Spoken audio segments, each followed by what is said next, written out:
Good afternoon, everyone. Welcome and thank you for being here today. It's truly a pleasure to share this virtual space with such a dedicated group of bilingual preschool teachers and professors of primary. Today, we come together to celebrate 100 years of preschool education. And what better way to honor this century to impact than by exploring powerful, transformative strategies for language development in our youngest learners. Our objective today is clear and practical. We want to provide you with meaningful, hands-on approaches to support language development, especially in the context of a second language acquisition and early literacy.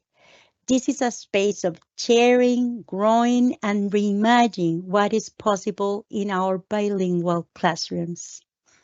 My name is Ofelia Montoya, and I have the joy of being your host for this special session. Before we begin, we'd like to share a few important announcements with you.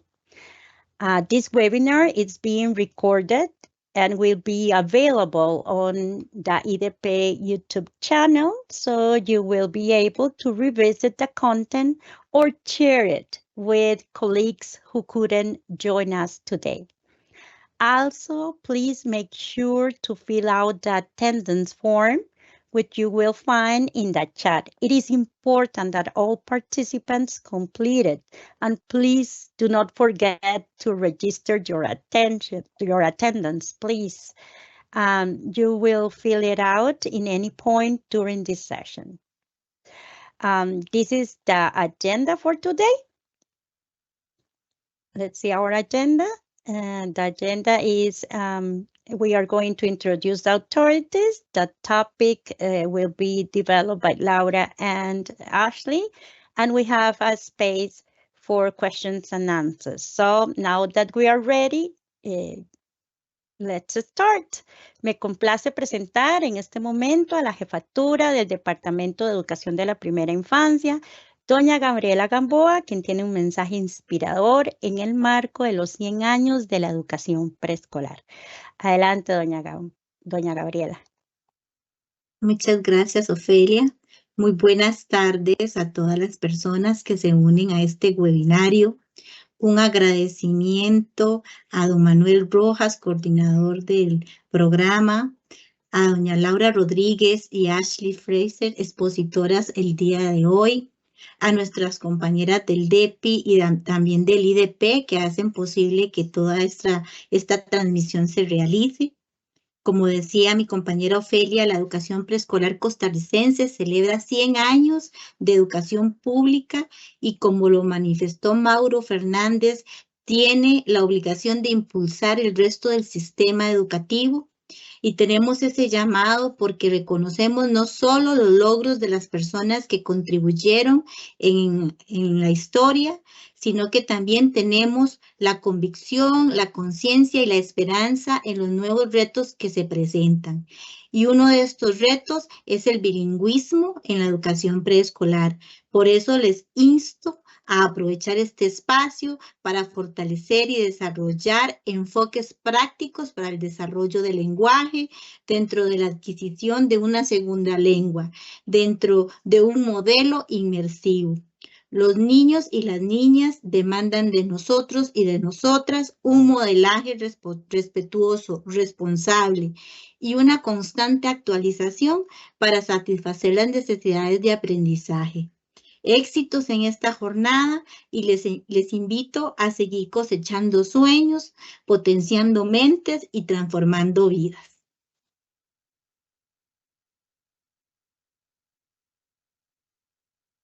Muchas gracias, doña Gabriela, por su inspirador mensaje. Y seguidamente escucharemos las palabras del asesor de bilingüismo del Viceministerio Académico y coordinador de la Política de Educación de Promoción de Idiomas. I'm honored to introduce Manuel Rojas, our dear Manolo. Thank you, Manolo, for joining us. Hello, everyone. I'm so happy to be here with all of you today. It's such a joy to welcome each of you to this special training session dedicated to early literacy. Whether you are teaching in the city or a quiet rural community, you are here because you believe in something powerful, that every child deserves the chance to discover the magic of reading. As preschool educators, you are the first storytellers, the first guides, the first champions of language in the child's life. What you do every day, singing songs, playing with sounds, reading aloud, asking questions, may seem simple, but it builds the foundation of a lifetime of learning. You are planting seeds that will one day become readers, writers, thinkers, and dreamers. Today, I invite you to be inspired, to learn new strategies, to share your wisdom, and to remember the incredible impact of your work. This training is not just about teaching reading, it's about changing lives. So thank you for being here. Thank you for showing up for your youngest learners. And thank you for believing, as I do, that every child can shine. Thank you very much.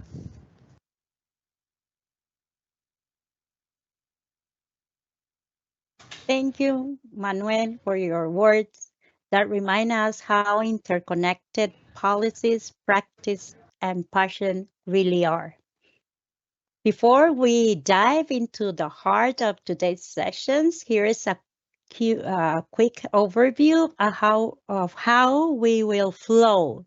This is not just a lecture, it is a conversation. So we encourage you to interact using the chat. So feel free to share ideas, reflections, or questions at any point. At the end, we also have a dedicated space for questions and answers. But during the session, you will have the opportunity to also share your ideas and reflections. But first, let's take a mindful moment together. I invite you to pause all the things that you have during the day and gently roll your shoulders and take a deep breath in and exhale slowly. Let's do it one more time. Breathe in and exhale in 5, 4, 3, 2, and 1. Let's arrive fully, not just physically, but mentally and emotionally. Remember that this is your space too. Now I have the pleasure of introducing our two inspired speakers. First, we welcome to Laura Camille Rodriguez, a dedicated Peace Corps volunteer who also works in the Departamento de Educación de la Primera Infancia, en el DEPI. And joining her is Ashley Fraser. She's a distinguished educator from North Carolina and she's passionate with the bilingual preschool. So let's hear Laura Rodriguez. Welcome, Laura.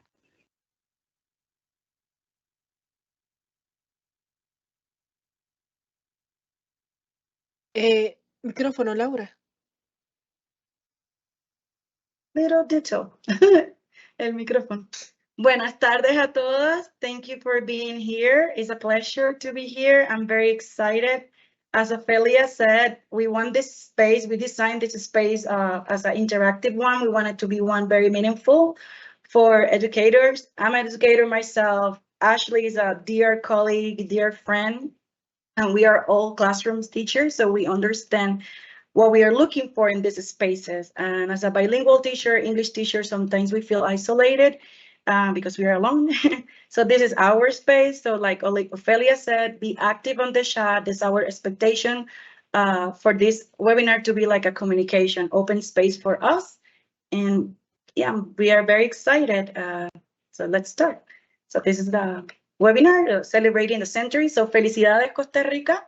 Estoy muy orgullosa. Like I was Tuesday on the celebration. It's really amazing to know that you are celebrating 100 years of early childhood, being a pioneer. That's a hard word. Pero ser pioneros en la educación preescolar in América Latina. Like I'm Puerto Rican. I'm really, really proud of you guys for this big achievement.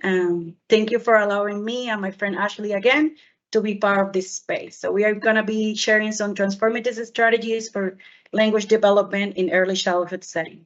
Next slide, please. Okay, here are some of our target objective, what we want to accomplish in this webinar. We want to explore second language acquisition in relation with early and in relation to emergent literacy, understanding transformative strategies, provide practical approaches for language development, and identify and build enrichment literacy activities, like how to do that in the classroom. Is our goal for this webinar, like the way that we envision it is like we receive this knowledge today and you're gonna apply it tomorrow morning in your classroom. Because we wanna be really practical and very realistic of the things we do in the classroom with the materials and how education works. Next slide. So I want to share a little bit about how the dynamic is going to be. Every time that we see let's chat, that little icon is our expectation to be active. Right now I'm looking at my wall. I don't even know how many people are connected. So I'm assuming there is 100 people and I want to feel you. I want to read you on the chat and feel free to comment and participate. This is an open space. We're bilingual, so our brain works in Spanish and in English. So feel free to chat and write questions, comment in both languages. We have our moderator like Ophelia, and she's an amazing bilingual, fabulous person. So she will be able to read your comments and give it to us, and we can carry on the conversation. And so every time that you see that little chat icon, we want you to stop and think and reflect and share from the bottom of your heart. So we can have an engaged conversation and an engaged webinar. Next. Okay. Second language acquisition. That's our topic. We have seen this beautiful picture of the pool several times. As a department in El DEPI, we want to establish our expectation for bilingual and English education in the preschool setting. And as we see in this beautiful picture with the pool, we want this experience with the second language to be this full, you're immersed in that setting. We want that child, that girl feels safe, secure, happy when they're doing it. And we have this unique experience and unique opportunity as our early childhood educators to provide that for children. So let's dive in. And when we're thinking about second language acquisition, it's important, like I was saying, to keep it safe, fun, playful. We have to provide a safe environment where our risks are free, so our students feel comfortable with the new language, with the new sounds. And it's important to build a strong learning community with your children, get the time to get to know them, what they like, how they feel during the day. So when you're providing this experience in this new language, they feel at ease and their heart and minds are open for it. When we are teaching second language, we have to keep it meaningful and relevant, to keep it what the kids know, what is meaningful for them.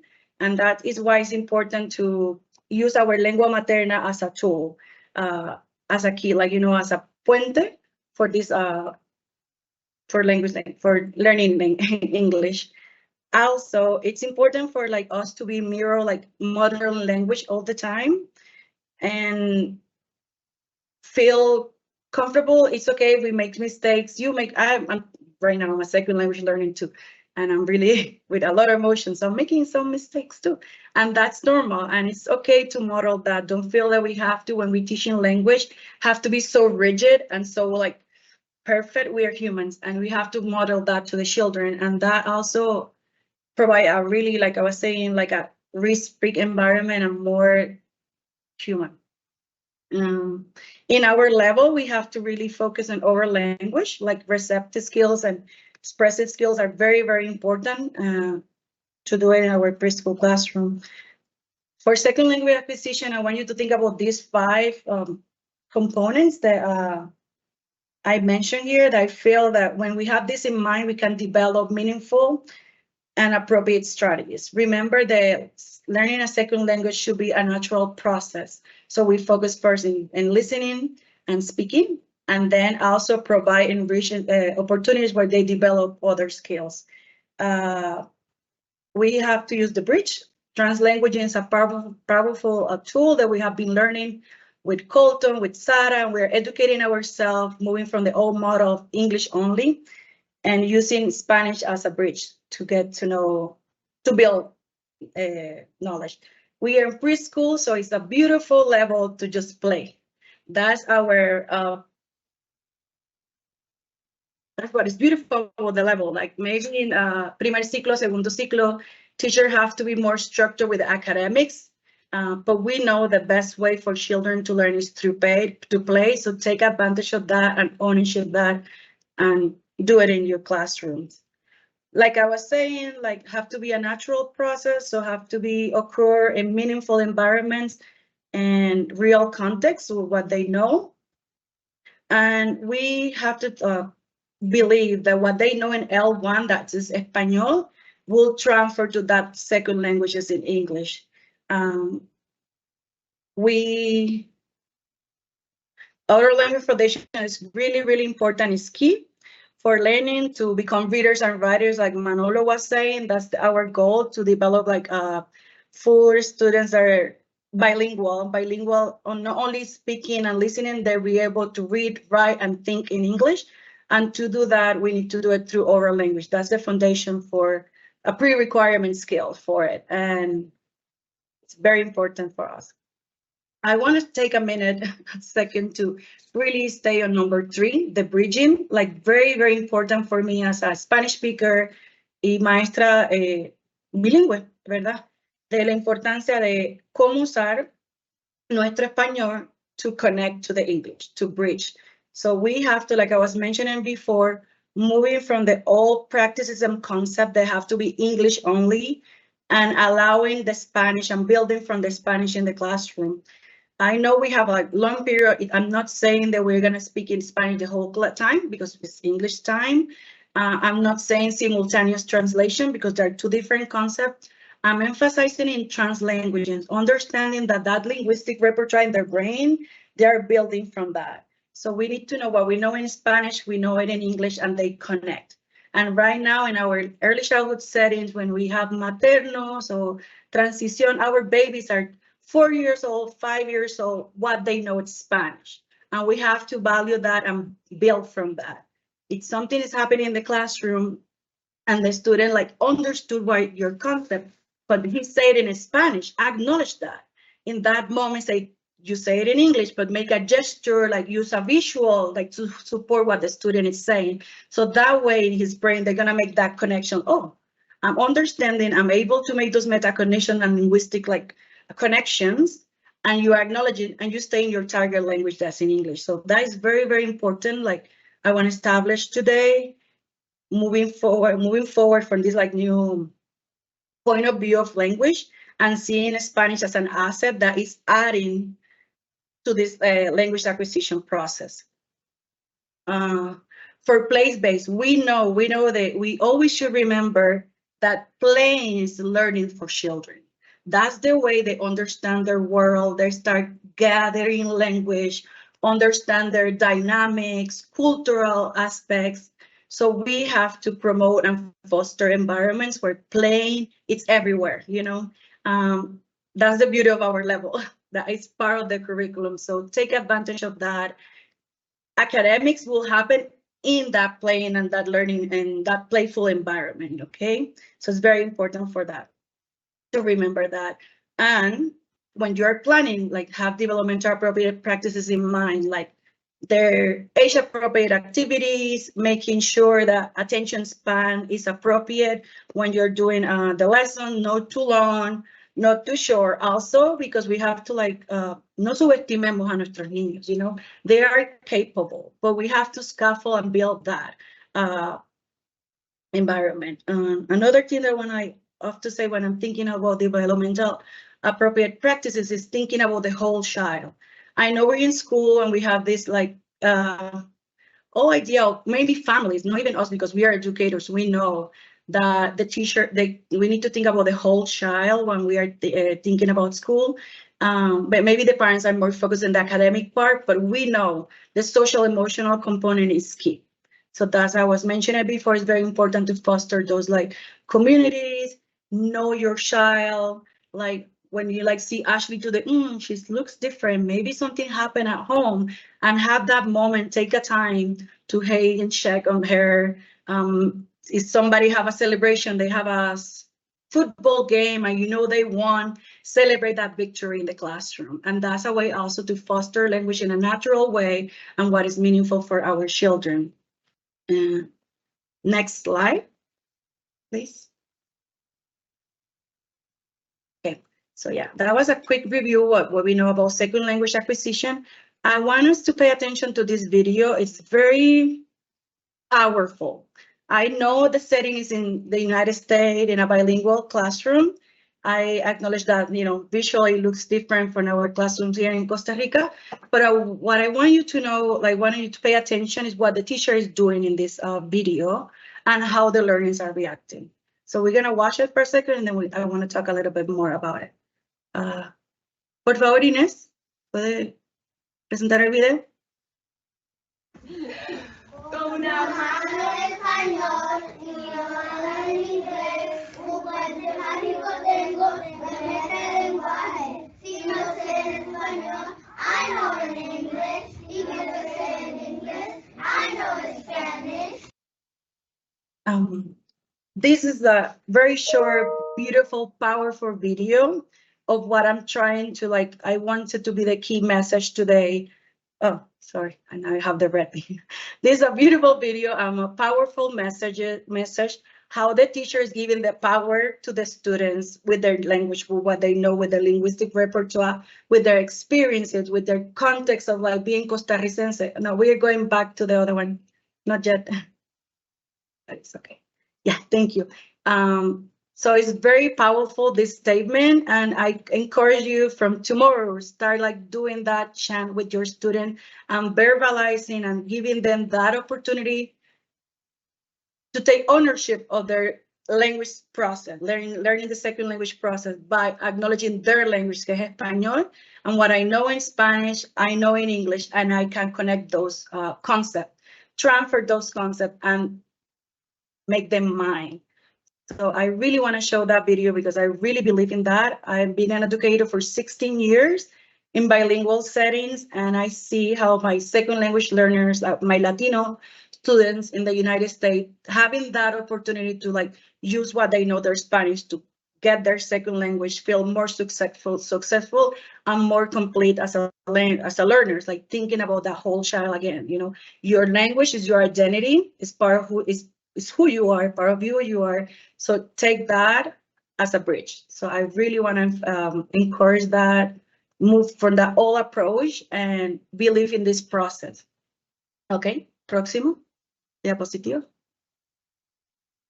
Okay, here it's just a reminder. We know that we had el programa de estudio de educación preescolar and the didactic guidance that we presented last March. So these are wonderful tools. These are the tools that will ensure that your contents in English will be meaningful and relevant and what the kids know, because it's exactly what the niña en español she's doing.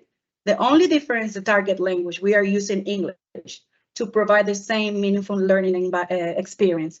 By using the curriculum that we already have, we are also ensuring that they're age appropriate, they're developmental appropriate practices, they're place-based, because the department, you know, took the time to design this like programa that cover all the bases. So we don't have to reinvent the wheel. I know there's some cute activities that sometimes we can pull out from Pinterest or from T-shirt by T-shirt, but we have here the main tool, what will ensure that all children in Costa Rica have the same access to quality of education that is appropriate for the grade level, that will meet all their needs as a learner, thinking about the whole child. The only difference is that we do it in English, and just use that as a tool.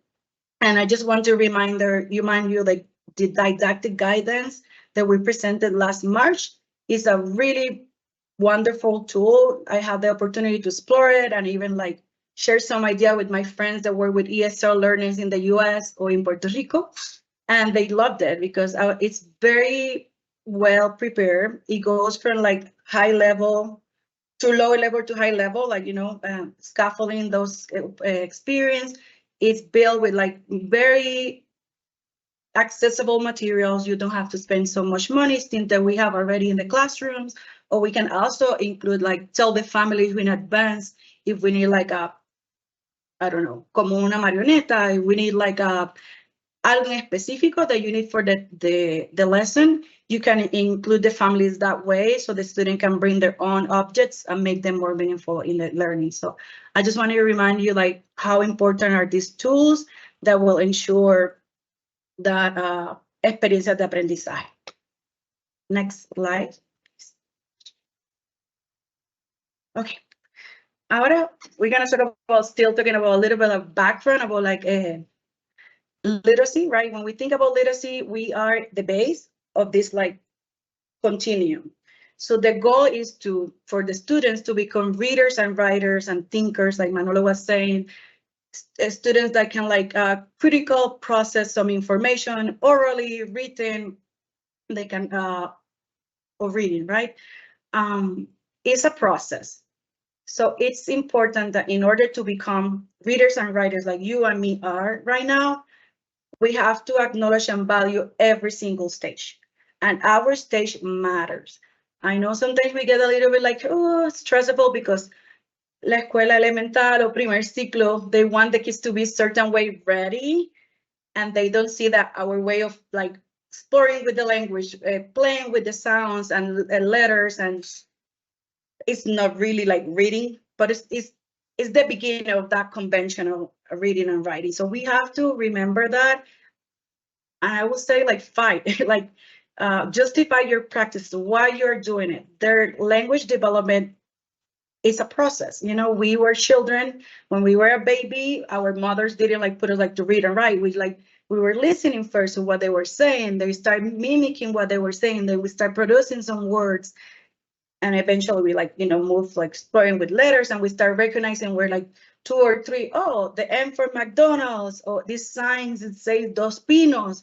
And we're like, oh my God, this student, my kid is so smart. Like a 2-year-old, 3-year-old start recognizing these symbols. Mama, esa es la bandera de Costa Rica. That is reading, right? But that is a process. So we have to, as early childhood educators and bilingual educators, it's very, very important to don't skip those stages. Yes, they're going to be children that are like more ready than others. And if they are, we are not going to deny that. But our main focus is to stay in that emerging literacy and providing those experiences. Okay, next slide, please. Okay, now, like I was saying, now I want you to chat. So there's the icon there. I want you to take a minute to think about that picture and those 2 questions. How should emergent literacy should look like, and what are some of the key components? Okay, so I'm gonna give you like a couple of seconds to think, and then start writing on the chat, and hopefully Ophelia start reading a bunch of things that she cannot even keep up because all the information, everything that you guys are sharing. So my cue will be, I got this to, thank you to Maureen de Guanacaste, la asesora regional.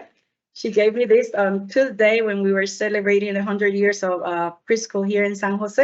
And I thought it would be perfect for me to sign. When you see me, like, I don't know if you can hear it, probably not. En mi cabeza, it was like, it's going to be so loud, but it's not. So when you see me like shaking it,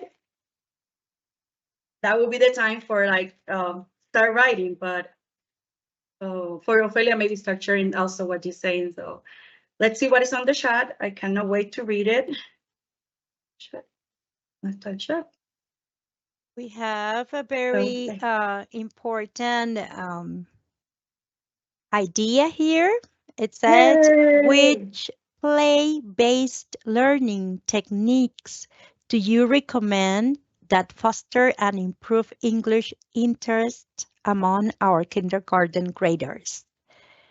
That's one, Okay. but maybe you can read it again. Which one Oh, is maybe, our yeah, that's our a question. goal? Oh, our goal right now, but yeah, I want to hear that question again so I can, me or Ashley can, provide some feedback.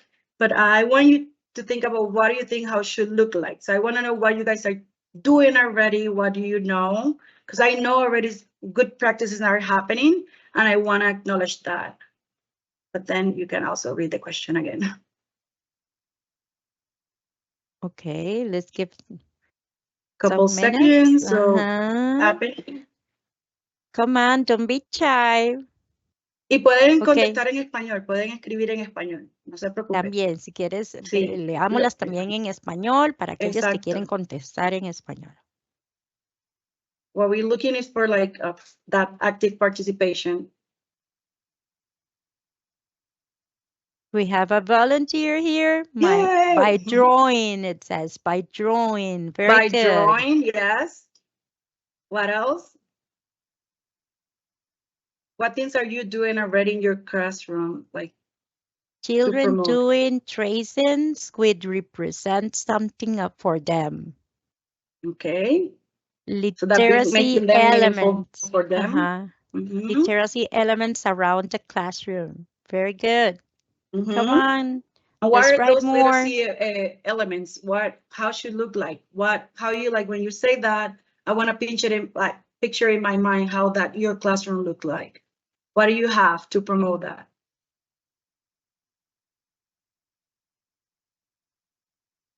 By understanding that print has a meaning. We have more Mhm. here. Very Yes. good. We have when having time for reading stories. Yes. For me, the first step is to recognizing the initial sounds letters. Mhm.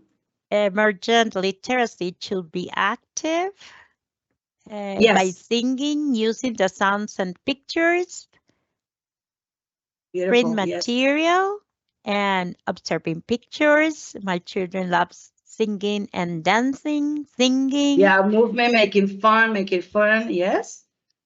Sing and That's beautiful. dance. Place to share. Is this the place to share comments? Yes, it is. Yes, this is the place. This is the place.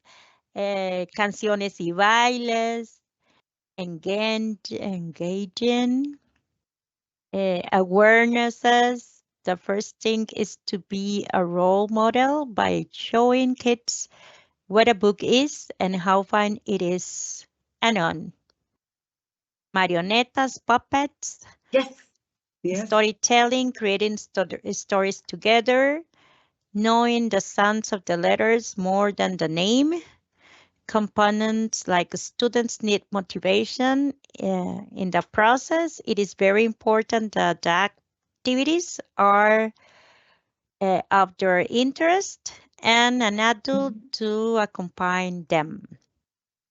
A child holding a book and telling the stories even though they are not actually reading. Emergent literacy is like a basic knowledge about literacy awarenesses. Through playing, base game, and practices, it includes phonics and handwriting. Great. Full of printer signs, repeating vocabulary in English and Spanish, make connections between the word they said and showing the pictures. Blending sounds games, CVC words games, books and illustrations, rhymes and songs, having a print-rich environment, in the routine, update, weather, etc.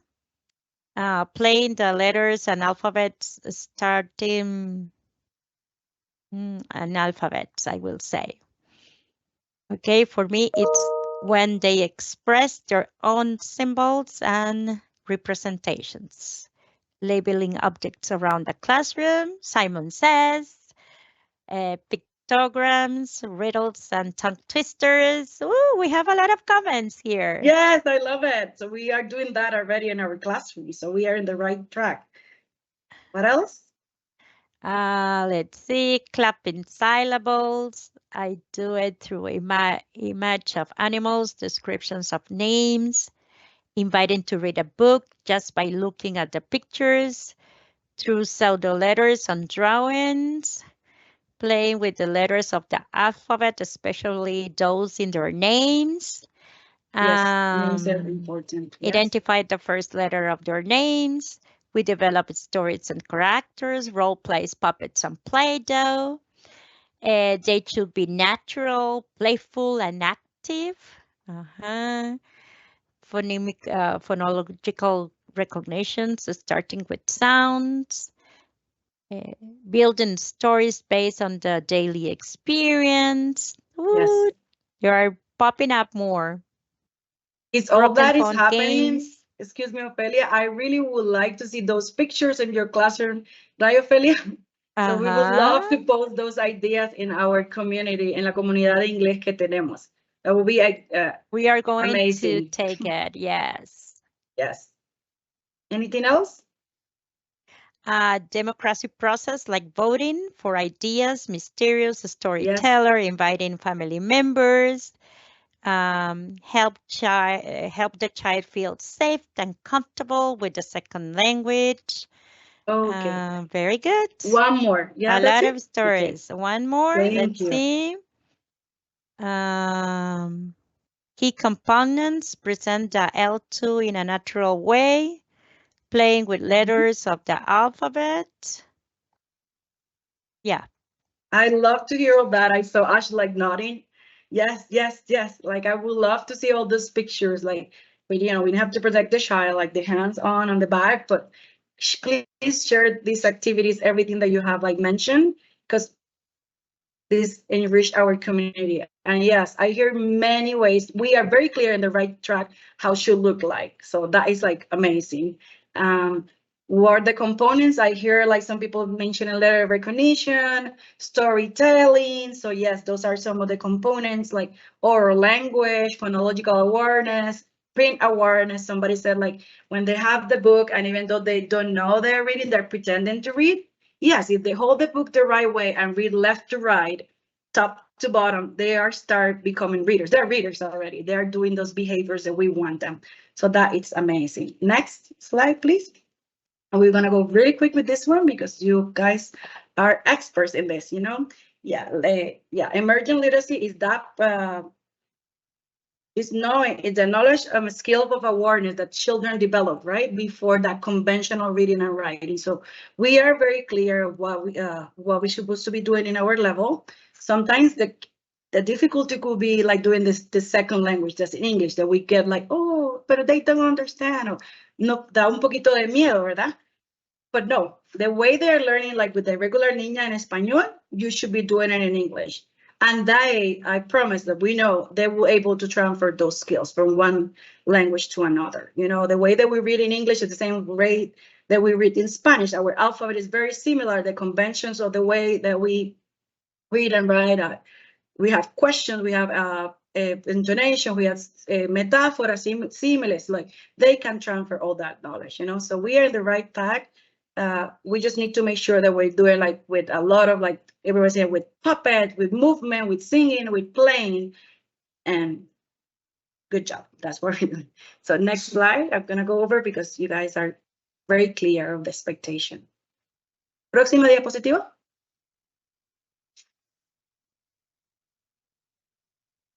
Okay.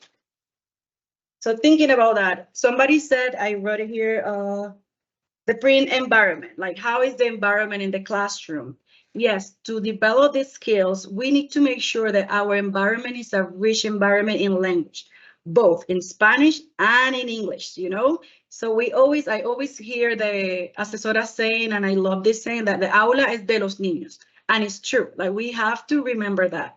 Unless you're an ABI teacher, there's a different situation because that's your own classroom. But maestro de experiencia de la jornada or extensión, sometimes we feel like, you know, we are like imposed and getting into this environment. And we are teachers, sometimes we are territorial, that's true, but we need to remember that the aula es de los niños. The classroom is for the children. You know, it's not our classroom, it's the children's classroom. So we need to collaborate and maybe ask for permission for a space in the classroom, o si tienes una buena comunicación con ella por todas partes, ¿verdad? Que no se vea la diferencia entre inglés y español, pero que sea un ambiente súper rico. Rich. Like when you are not there, especially like maestras de la jornada, the teacher, you know, when you're out and you're like doing your other classes and they're like with the niña en español, but they can see in the classroom the environment that celebrate reading and writing, and it's there in English too, you know, so that is not foreign for them and it's very familiar to see signs in English and Spanish. So they start making those connections, those linguistic connections. So it's very important to do that. So to develop these abilities, to create that literacy in the classroom, we need to make sure that our environment celebrate reading and writing. And somebody said like having like a affiche, having the classroom work of the students should be displayed. Students should be displayed anchor charts. Like if you have centers and you have like library, biblioteca, or you have blogs, and you use a different word for blogs that is not bloque. I don't remember now. Ophelia said it the other day. But you know, the point is like have it labeled in both languages so they start associating, and maybe you can use color code, like everything in English will be blue and everything in Spanish will be red or yellow, like no yellow, no, because you cannot see it. Red or blue, but have those like color code for the language so they start distinguishing the feature, las características del lenguaje, you know. Also playing with game and sounds and reading and writing environments, having a reading corner, a writing area with writing tools so where they can go and write and create, like somebody said, with the initial letters, start writing their names or drawing their family or making connections of what they're learning in the classroom. Próxima. Next. Okay. Los ambientes, ¿verdad? Ambientes que celebran la lectoescritura, like I was saying, should be in English or Spanish, but we, as an English teacher, we're going to ensure that our environment, the kids' environment, will have that. So they have that access to it. We have like bulletin boards with the student work, with important news, somebody's birthday, if somebody's happening in the particular region, you know, if you're from the el centro de la montaña, or you're from the coast, and there are different cultural activities happening that are very particular for the region, that's part of their culture, you know, and so have those with the visuals in English, so they start relating that too. Espacios aéreos, if it's allowed, it will be beautiful. It's very beautiful when you have like things like hanging by the ceiling when the students work, and some key visuals that that you're using when you're covering your experiencia de aprendizaje will be nice. Having a library, but having a library that's accessible for the children so they can go and pull out the books and read with their friends. When you are not there, if there's this book that you read over and over and they are in artística or in another moment of the day, they can go and grab that book and reread the book with their friends or by themselves. That would be ideal. Having reading days where you can like invite families to be part of it. It could be during the day or after during the day, depending on, you know, the logistic of your school. But this is one of my favorite one. I used to do it a lot with my families in North Carolina. It takes coordination. You have to like ask permission for your supervisor, then coordinate with the families as space and time, but it's very meaningful for them to read, to have them to read. If parents are not like, maybe you have some family that parents that are, you know English, or we can have some bilingual books and the family can like, the family can read the Spanish book and you previously have read that book so many times with them in English. So in that moment, the kid can like, the parents can have that conversation, the kids can read that part in English. So having reading dates is very powerful way to celebrate language. And this was also one of my favorite, like inviting a guest to read. And I know that maybe we don't have so many people that, you know English, but we need to ask. Maybe we have a family, un abuelo, un primo, somebody that came from visit from the States, and you can invite them to the classroom. And another idea that I thought about it, because we are a beautiful community of like hundreds of teachers, you guys know each other, maybe record yourself with a video and then share it, send them via WhatsApp to a friend. Like, Ashley, I like to read like The Very Hungry Caterpillar, and I send it to you, and she read for me one of the Pete the Cat or Good Night Moon, and they exchange it. So that way we present those books, like have readers, like different persons reading, and it's a way for them to see different, like, personas costarricenses, hispanoparlantes como ellos, they're also reading. There's a good way to model reading with different people. So those are some ideas how we can like celebrate and encourage those like rich environments in English. Okay, next slide. Próximo. Okay, that is good because mi garganta me duele. We've been talking for a while. Now it's time for a brain break for you and me. And we want to, like, during the presentation, we have like at least 3 brain breaks for modeling the like attention span, right? When we are teaching something, we have to chunk it into parts so that our brain can process. And we are early childhood educators, so it's what better way than a brain break with movements. So that helps us, like, have a break of Laura, process everything that she has said, everything that Ophelia have read, and we are ready for the next part of the presentation. So right now, I encourage everybody to stand up and watch it like a mini video. Be silly. We are early childhood educators. Ashley, stand up too. Ophelia, can you turn on your camera and you can move from your chair too? So we can like model this. Yes, this brain break is from Gold Noodle. I have mentioned this website before. It's a free website on YouTube, and they have a lot of like activities, short videos with movement. They are basados en neurociencia, como los crearon, y apropiados para el desarrollo de los niños. Así que let's do this some movement so then we can continue with the presentation.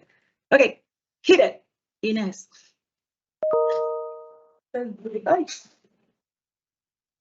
Jump, squat, turn around. Hey there, I'm Madison Keys. When I bounce the ball on top of my racket, jump up and down. When I bounce the ball on the ground, squat. When I spin my racket, turn around. Ready? Let's do that. Jump, squat, turn around. Jump, jump, squat, turn around. Jump, turn around. Jump, squat, jump, turn around. Squat, jump, turn around. Jump, jump, jump, squat, turn around. Squat, turn around. Jump, turn around. Squat, turn around. Jump, squat, jump, squat, jump, turn around. Squat, squat, jump, jump, jump. That was amazing. Jump. That generation. Play tennis! Okay, I need a second because I'm quite dizzy, but that was fun. So it was fun for me. I imagine the little kids, but that was really fun. So I need a second. Next slide, please.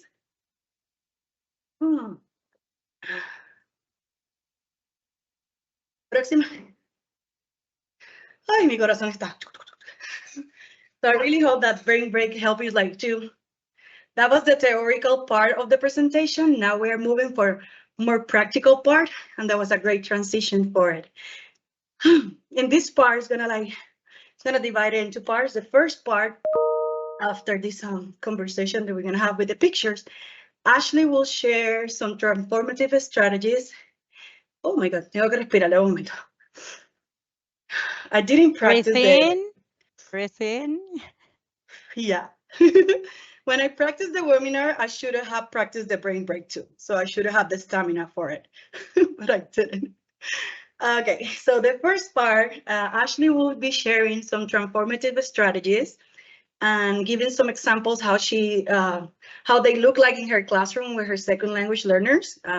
She worked in a school district where I used to work that's very high in like English language learners. A lot of like Latino students migrate to the States and are in our district. So we work with a large group of like emerging bilinguals, like second language learners. So she will be sharing some transformative strategies that she does in her classroom. And also we share like 4 activities that she have done like this school year and in the past that are very successful in her classroom that engage the students and promote that language and get them out that, ser un poquito tímido or a little bit like, encouragement to participate in the language, that will be the first part. And the second part of it, after that, we're gonna be going overview some scenarios in Costa Rica. With we have disclaimer, we have permission for these pictures. We have asked the authorities, like the principal for permission, and they're only for academic purpose. So the pictures that we're gonna see are they're gonna be in real early childhood settings in Costa Rica, and we're gonna go over them, sharing some strategies and how we can keep enriching those environments. But first, I want you to look at this picture. And very quick, like let's chat. Like, what do you see in that picture? How the teachers are promoting like language?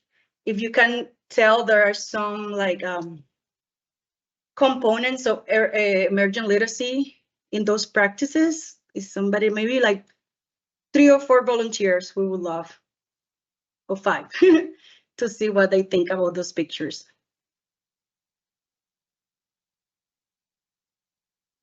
I want to see. Let's see. Let's see what they say. I'm waiting. If you can identify some of the components, you can see like oral language is there because blah, blah, blah. I noticed like print awareness. I noticed letter recognition or oral language. Like, what do you think, which components are happening there? Also, you can talk about developmental appropriate practices. What do you think, like, if you see play there, if you see age appropriate activities, what do you think about those, this learning environment? We have modelado, juego, movimiento. Very good. Teachers and immerse in the active. Teacher is immersed in the activities. The teacher is using different environments. Children are actively engaged in experiences. The use of puppet to get the students' attention. I notice a lot of concrete materials. Interés y motivación, contacto cercano del profesor con otros niños, playing, reading. It looks like both the students and learners are having fun, which is the most important part of teaching. Hands-on environments, active listening from students, involve active participation, puppets oral expressions. They seem to be learning by games and letter recognitions. They look attractive to students. Role plays. Play is the best way to learn, no matter the age. It will be a significant experience for learning. So thank you so much for all your comments. And now that we're in that mindset, I'm gonna pass like la batuta. Mi amiga Ashley. Ashley is like I shared before, a dear colleague in North Carolina. We work together in the same school district, and we serve a large population of Spanish learners, like second language learners in our district. The majority are Latinos, so they're Spanish speakers. But in our district, we have from different nationalities. We have the refugees from Syria, Martian Islands, like different parts of the world. So it's a very dynamic and diverse district. So we have a lot of experience with second language learning and second language acquisition. And now, Ashley, for you guys. So, gracias, Ashley.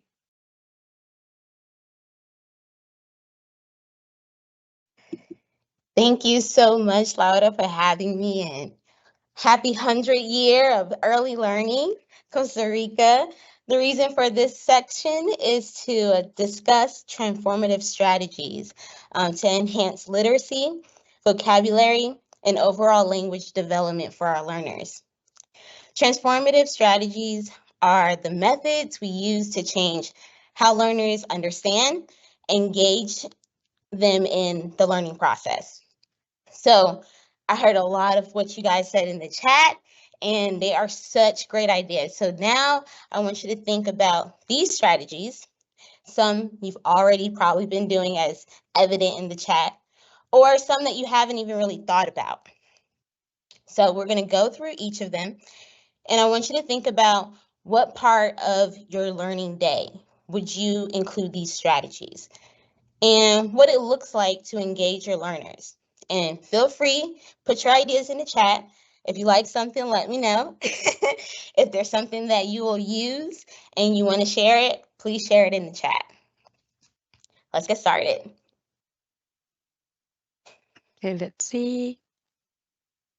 Oh, well, I'm going to go through all the transformative strategies. Thank you. Thank you.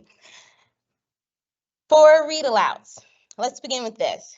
They are more than just reading a story, but about bringing it to life, using movements, using voices, picture walks. It gives learners the opportunity to really engage. Typically, I would do my read alouds as a whole class.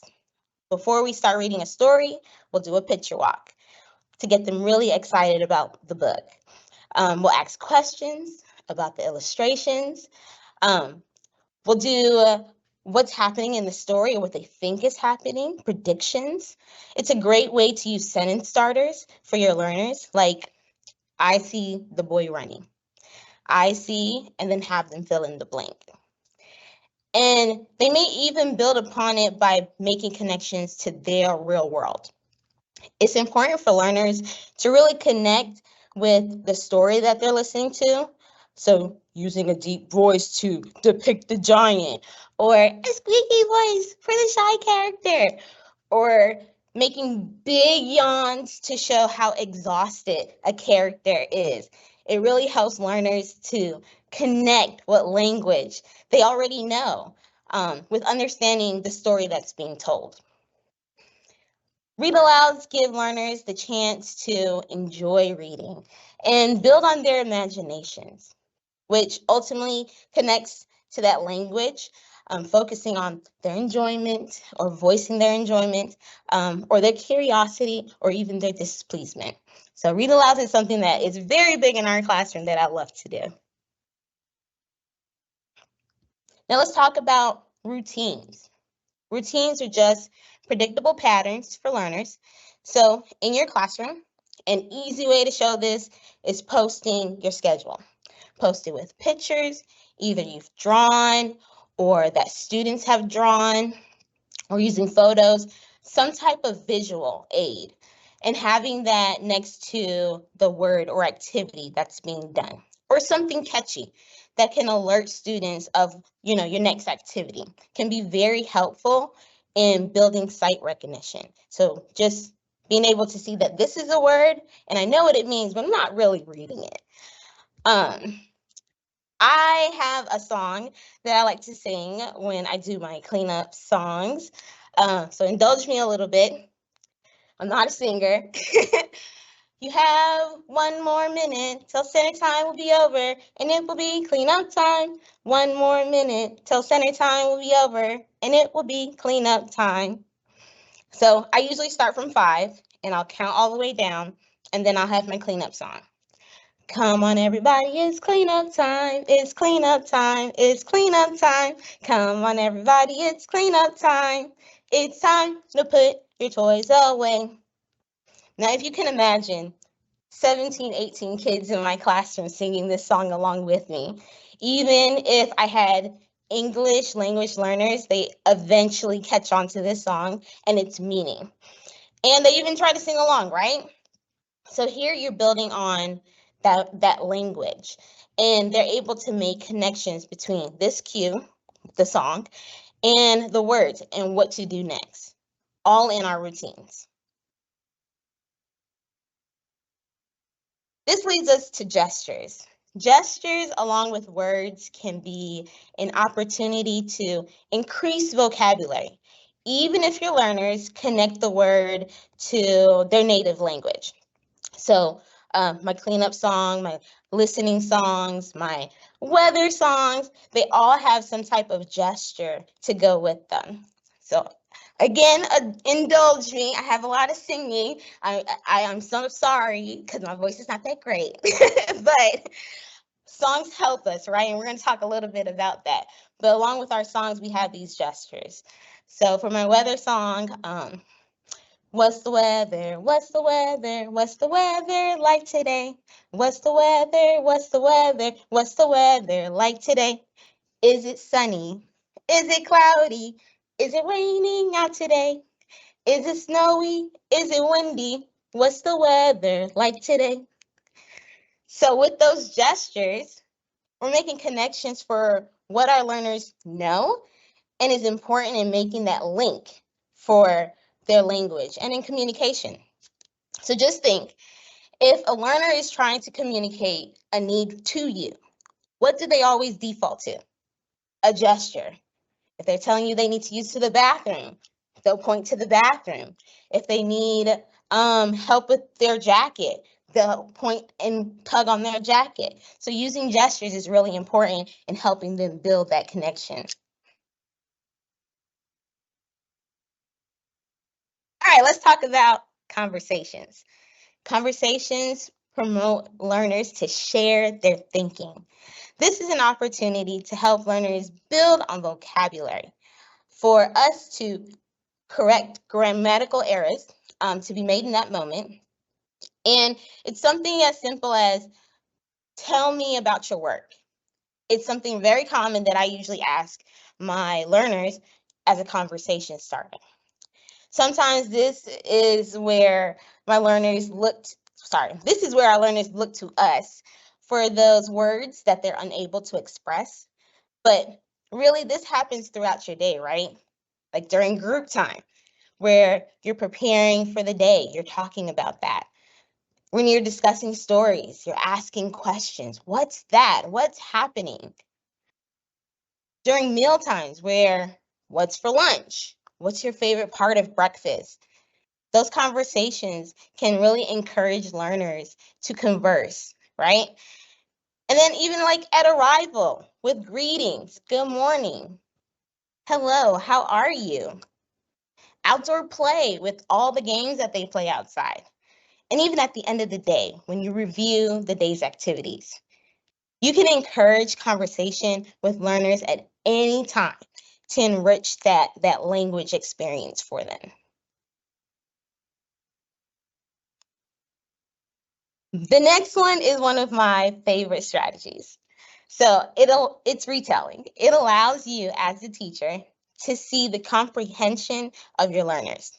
So one year I had a class that struggled with retelling. So we put together our own story using elements of the story we read. So we had our characters, we had our setting, parts of the story that we kind of remember, but that were like really important to us. We used paper, scissors, and crayons to build our setting in a random space in the classroom, like just a random wall, and we just taped paper, blue paper for the sky, brown paper for the cave, green paper for the grass, right? And I took this opportunity to ask learners what they noticed about the setting in the story that needed to be added. So we were working on the details that were important to have. This prompted more of the conversation strategy I just mentioned, but it also helped me to see their thinking. The process of retelling really helped them to act out the story. They used the vocabularies from the story to the best of their ability, of course. And they thought of sequence to comprehend what the story was about. I want you to think about the most common stories that you know. You can put them in the chat. I'll give you like 5 seconds, 5 happy seconds. Any common nursery rhymes that you know? Some that I think of, 3 Little Pigs, Little Red Riding Hood. Nursery rhymes like the Itsy Bitsy Spider. They give learners the experience of organizing thoughts to put things in order and it helps with that oral language development. Okay, so retelling is like one of my favorite things to do. I always have my kids act out something. Okay, we have some participation here. Ashley, it says, love your weather song melody. Ah, that's thank very you. nice. Thank you. That makes it feel so much better because I'm like, okay, my voice is breaking and I'm going to have to sing this song. Very beautiful voice. Don't worry. Thank you. I have another participation here. It says, a very hungry caterpillar. Yes, very good story to talk about what foods he ate in order, right? That's a good one. Humpty Dumpty. Yes, Humpty Dumpty. You know, I haven't really read Humpty Dumpty or done that nursery rhyme too much since like summer school. I did that a few years in summer school and I haven't really done it since. So thanks for that reminder. Hickory Dickory Clock. Oh yeah, that's a good order one. And it's repetitive. You can fill in at any time. It says your energy is contagious. Very good. Brown bear, what do you see? Yes, love brown bear. The color monster. Oh, I don't know that one. I'm gonna have to write it down. The rainbow fish. Rainbow fish is a good one. Yes. Hokey Pokey song. Oh yes. I haven't done the Hokey Pokey song in a while, so I'm gonna write that one down too. You guys are giving me good ideas to use tomorrow. Pete the cat. Love Pete the cat. We're gonna talk a little bit about him later too. Brown bear, brown bear. Mm-hmm. I love Goldilocks and the Three Bears. Yes, Goldilocks really does well with that retelling. The Little Red Hen story and the Five Little Ducks song. Yes. Where's Spot? They love the story surprise effect. Yeah, that is a good one. I do love Where's Spot. Pete the cat. Mm-hmm. I love my white shoes.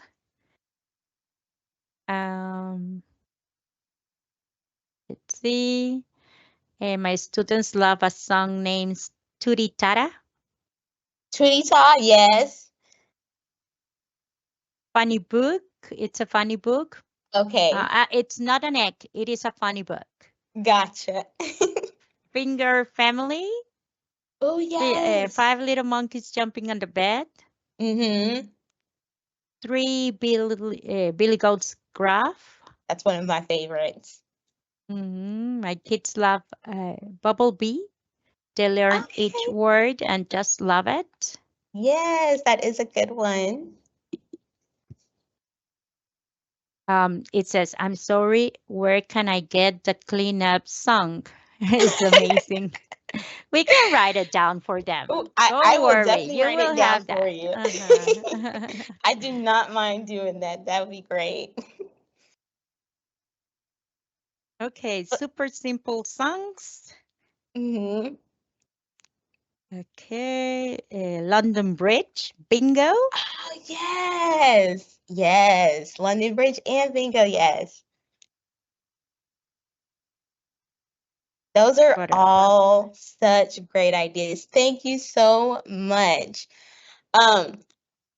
Quick story about the cleanup song. It was a song. I can't take much credit for it, but it was a song that someone taught to me, and I've never stopped using it since. So I give all credit to the person who gave it to me, but I will definitely share that with you. All right, let's go back to our strategies. We're on show and tell. Okay, so in my class, I make a big deal out of show and tell, and it's not just a project situation. It really encouraged learners to discuss their work, and it's an enriching experience for them to use vocabularies from your lessons, right? So if learners were retelling a story in our reading center, I would encourage them to retell or act out that story for the class. And you know, most kids are nervous around a camera or nervous around other peers to do that. So sometimes I record it and then share it with the class afterwards. I like to challenge also my learners to make something similar to what I made. So if I drew a picture of the Eiffel Tower, just throwing that one out there, right? I would encourage them to try and copy what I made. I had a student this year who he always wanted to see what the next challenge was. And every time he saw it, he looked forward to sharing it with his peers. Those are quick ways that you can use show and tell. Show and tell really engages the learner to express their ideas. And if they don't have the vocabulary, it's okay. It's on us now to engage them, to express it, and help them feel comfortable. And this is where you're either using gestures or have them use their native language. This strategy is just a way to get learners comfortable and confident in their expressive language. All right. And now everybody's favorite part, right? Singing songs. And I mean this very sarcastically because I know I just sang to you guys, but I'm not a singer, and I know those people don't like singing. But very simply put, children enjoy most things as long as what is attached to it. A song. It's a fun way to build vocabulary for learners. Just think of any catchy songs you heard of in the last few years and why kids love them so much. So go ahead, put them in the chat. What's some catchy songs that your students have been singing that have been stuck in your head? Okay, let's see. I'm curious to read that. Gracie's Corner, I saw one. Let's see.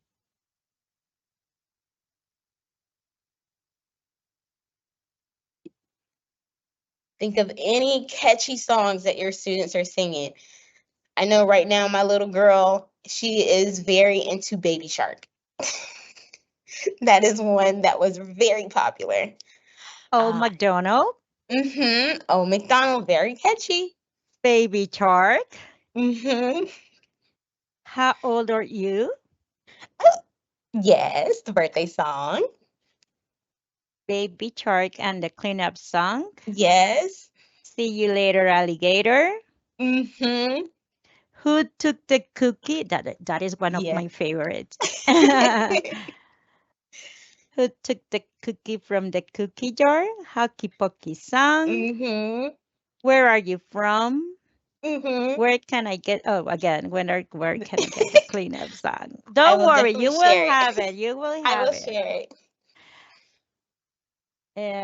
Chippy Chippy Chappa Chappa Doobie Doobie.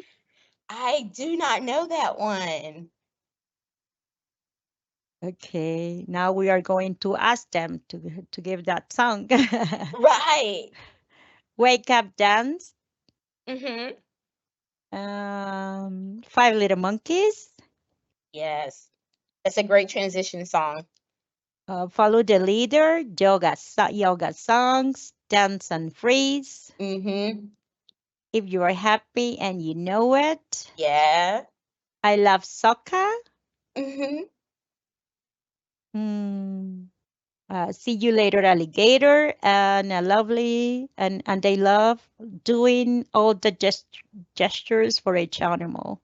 Yes. 5 Little Ducks. Hello, how are you today? Wash your hands from Singing Walrus. Go Bananas. Okay, yeah. What's the weather from a Slowful Songs? Yes. Let's see. Where is Here I Am? Let's see what else we have. Pinocchio songs. Herman the Worm. A lot of TikTok songs, honestly. Yes, I love that, honestly. Yeah, that's so honest. Very good. Going to the zoo. Oh, yes.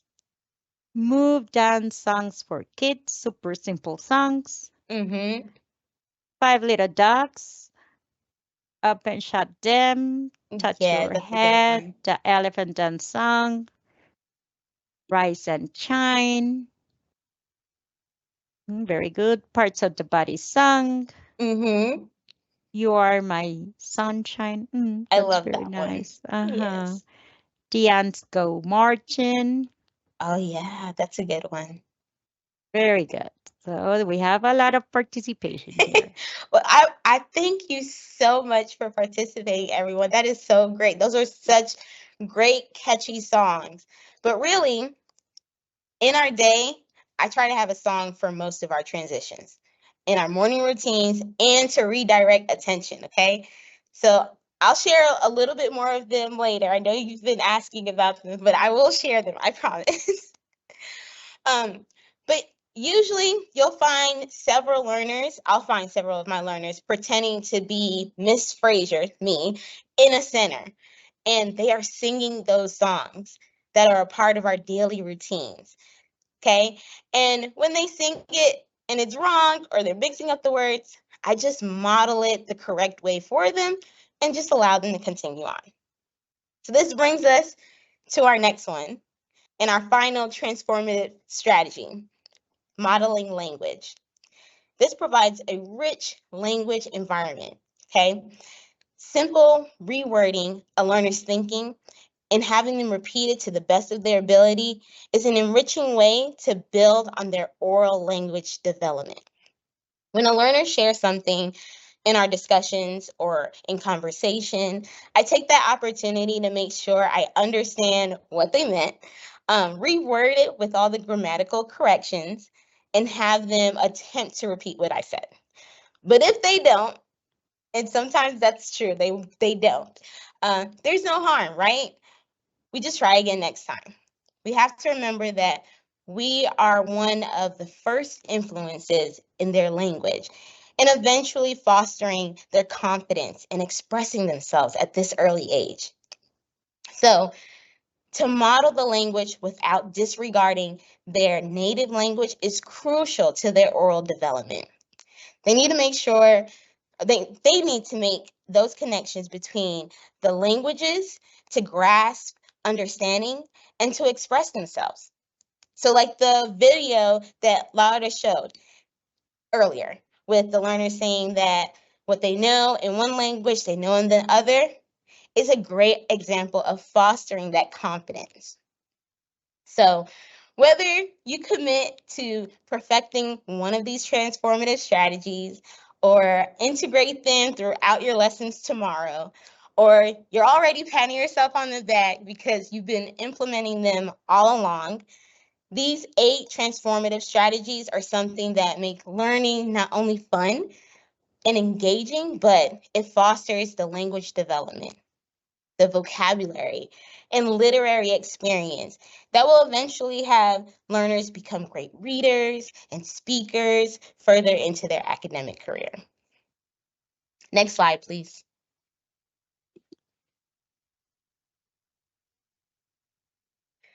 So for these next few slides, I'm going to share some activities that are useful to incorporate in any part of the day. And I'm also going to share the why behind these activities.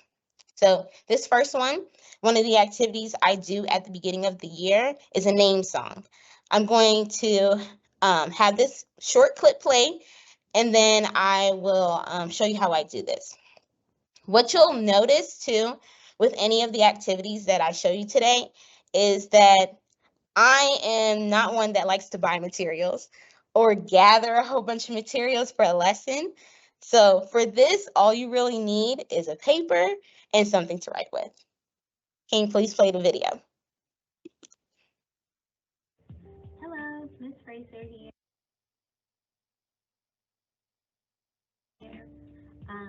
I wanted to show you something that I do at the beginning of the year. So I usually have each kid's name written down, and I have a name song to go with their name. For each letter amount, like if it's 4 letters or 7 letters, there's a different tune that goes with them. usually something that's very familiar, like happy birthday, bingo, that kind of. So I'm going to sing a couple of different ones for you, and hopefully you can go and find some. I got this idea from student teaching 2 years back, and I found some examples on Jean Warren's name song. If you Google that, you'll come up with a bunch of them. So I'll usually have their name written on the front, and then how I sing the song on the back, and the tune that goes with it. Just in case I'm not here, someone else can sing along. Joel, Joel, that's so Joel, that's so Joel. Joel, Joel, so Joel, so Joel. Semar, Semar, Semar is his name. Semar. Jahmir, Jahmir,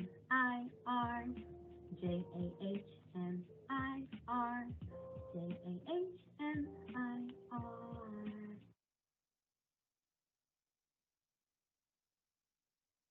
Thank you. So this short clip, I write a student's name and I have it relatively spaced out. And then I have a song that goes with how to spell that name. Each name, depending on how many letters, would have a familiar tune to go with it. So I'm going to do an example for you here. Hopefully you can see my video, but I'm going to use Ophelia and Laura's names. So Ophelia's name has 6 letters. And so it's going to be to the tune of Happy Birthday.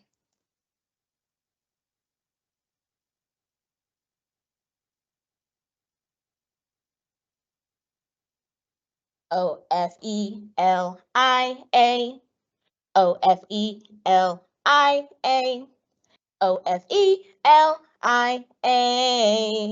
spells Ophelia's name.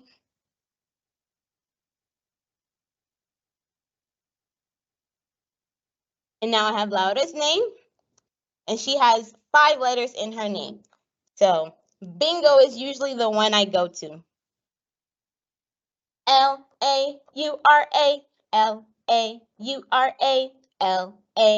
Laura. That's Laura's name.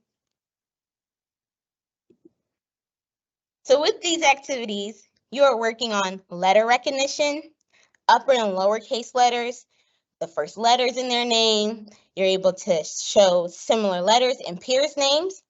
You're working on one-to-one correspondence, so you saw me pointing as I read each letter. It's a precursor to reading, right?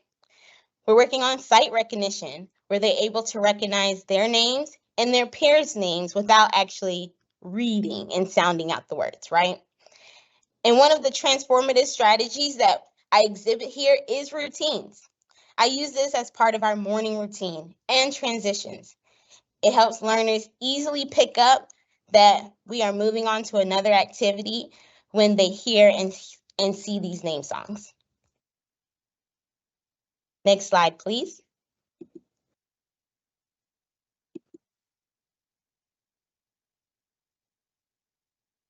Another activity that is very popular in my class is, of course, reading books, particularly ones that have a song or movement or one that's even made by their peers. With books, you can provide rich opportunities for oral language development and vocabulary. There have been plenty of times that I stopped at a word that the class didn't even know, right? So I use gestures, those transformative strategies, to really exaggerate what a word means. So one of our words earlier this week we came across was exhausted. So I really emphasized with grand gestures, whether they told me in their native language or by any means of communicating, they made a connection and was able now to be able to have that conversation with me. So I can have that conversation with them and use that in our daily conversations. Like, Miss Frazier is so exhausted from playing tag with you, just like the boy from our story was exhausted. Are you exhausted? I think we should sit down for a while. Now I'm using that in the moment experience, still connecting to the story, and I just did it in a simple way. They're able to connect what they learned from the story and connect it to real world experiences. And now they're building on their vocabulary, oral language, and comprehension. In addition to reading stories, you want to read those stories more than once and really encourage learners to be a part of the story. And now they can read too. Pete the Cat is one of my class's favorite books every year. Okay, every year that I've taught, they grab Pete the Cat and they have a time with it. And you cannot tell them that they're not a reader when they have Pete the Cat in their hands. Sometimes the only thing I read is the title and the class reads the rest of the book. I just turn the pages. Retelling a book that has a song or predictability engages learners and builds their love for reading. You can also engage conversations with learners by making books and having the learner tell you about their work. We'll talk about this in the next slide.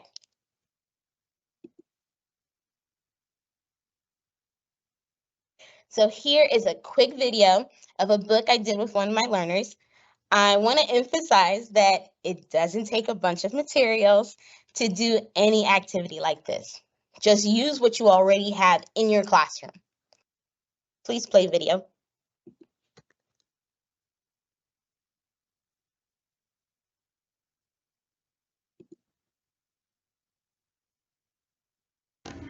Sun, What does this one say? rainy, What does that one say? rainy, fruit, rainy, a house, and Very good. That is one of my learners. And so to encourage her, I made a book of my own to share with predictable sentences. So I had I, see, a, and then I had her finish the sentence based on the pictures that I drew. Then we made a book together and she told me what to write. So she drew her pictures and I became her author. And because she was so engaged in the activity, she wanted to make her own book while having me label her pictures and pages for her. I took this opportunity to work on her vocabulary, engage her in conversation, and by the end, it was a nice show and tell to share with her peers. Next slide, please.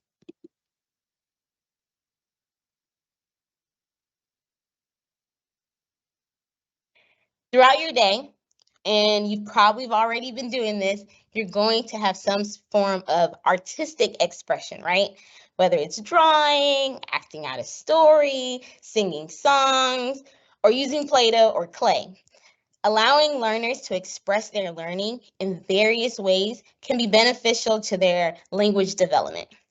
Really just getting on their level and engaging them to express their thinking.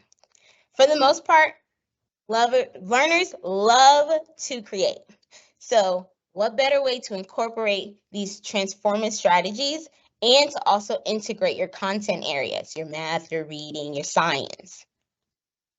Here, I'm showing the picture with me holding the paper. One of my students and I collaborated with another learner. It was 3 of us. And they told me the instruments that they wanted to use and how many times they wanted to play it. They drew the plan, they played it for me, and then we recorded it for their families. So this activity provided a moment to engage conversation with learners, build an expressive language, and help them to plan, which correlates with sequencing and retelling. Artistic expression in some form can be used throughout your day to elevate your lessons and really enhance learning for your learners. Next slide, please.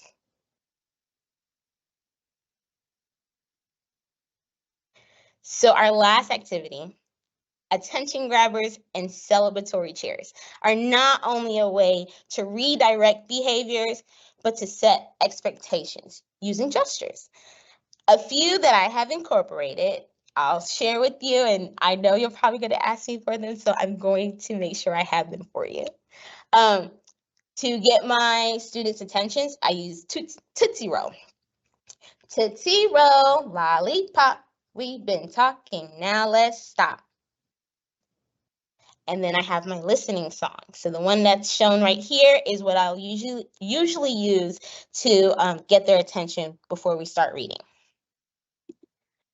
Eyes are watching, ears are listening, lips are closed, hands are still, feet are very quiet. You should really try it. Listening well, listening well. And then for a celebratory situation, so if someone shared something and we want to celebrate them, we'll give them a round of applause. Or one of my favorites, we'll do a firework. They kind of like that one. I don't know why. I love to celebrate when learners who are typically quiet and reserved decide to share and they're excited about learning, no matter if I understood what they said or what they were sharing. I really want to encourage them to continue using their voice. So celebratory chairs like the firework one is a really fun one. So just to review, we've discussed name songs, where I sing Ophelia and Laura's names, class books, so reading books, making books, using artistic expression, art, clay, acting out, and attention grabbers and celebrations are really used to enhance literacy and language development. So I want you to keep these activities in mind as we move into the next part of our presentation. But first, because I've been talking a while, we are going to take a brain break. Take this time to stretch, send something in the chat about which activities you think you would try in your next lessons, or which transformative strategies resonated with you the most. Next slide, please.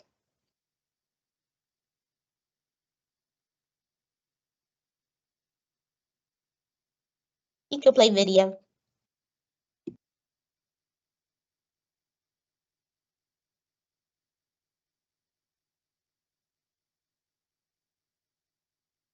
Star breath. Hola. Hi. As you know, you're a star. But even stars sometimes don't shine as brightly as they can. Maybe they're tired, worried, sad, or scared. It happens to all of us stars, a todos. But no worries, with just a few deep calming breaths, your star can shine brightly again. Primero, shake out your body so you can get it all nice and relaxed. Shake your head, shake your shoulders, shake your arms, shake your legs. Get some of that dust of your star. Now raise your hand and look at the star on the screen. You're going to breathe in and breathe out as you trace the star with your finger in the air, like this. Breathe in, hold, breathe out. Ready to shine bright? Let's do this. Breathe in, hold, breathe out. Respira profundo. Hold. Exhala. Breathe in.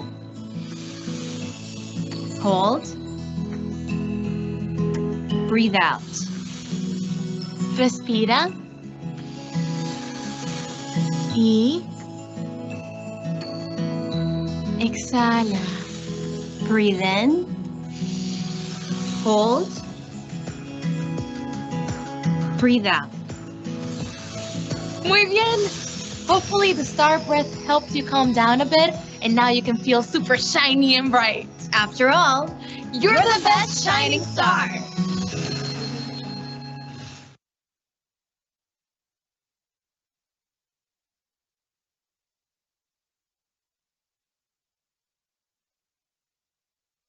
Next.